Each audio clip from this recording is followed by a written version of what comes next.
तो हमारा अगला शब्द है बिलेबर।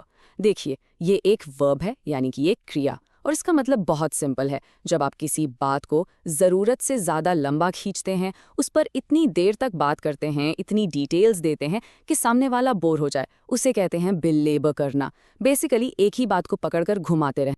चलिए इसका एक एग्जाम्पल देखते हैं। सेंटेंस है, there is no need to belabour the point, everyone understood it the first time.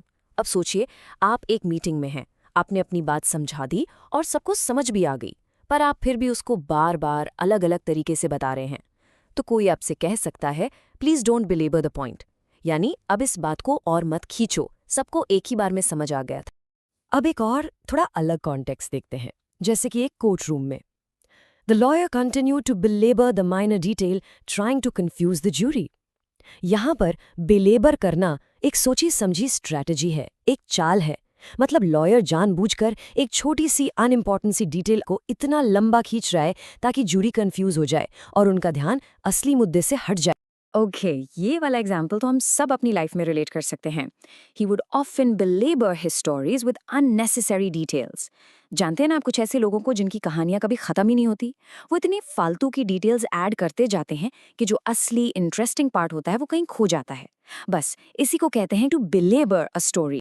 ये वर्ड आपको न्यूज में या प्रोफेशनल सेटिंग्स में काफी सुनने को मिलेगा। जरा ये कोट देखिए।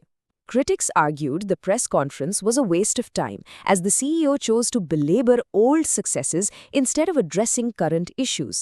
यहाँ इसका इस्तेमाल थोड़ा नेगेटिव सेंस में हो रहा है। इसका मतलब है कि सीईओ से करंट इंपॉर्टेंट इश्यूज पर सवाल पूछे जा रहे थे, लेकिन वो उनका जवाब देने के बजाय अपनी पुरानी अचीवमेंट्स को ही गुनगुनाते रहे, उन्हीं को लंबा खींचते रहे।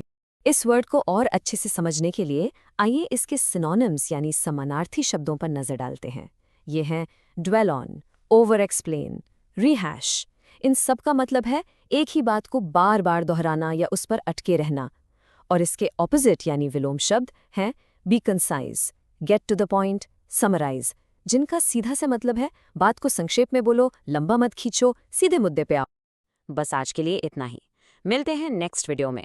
Happy learning.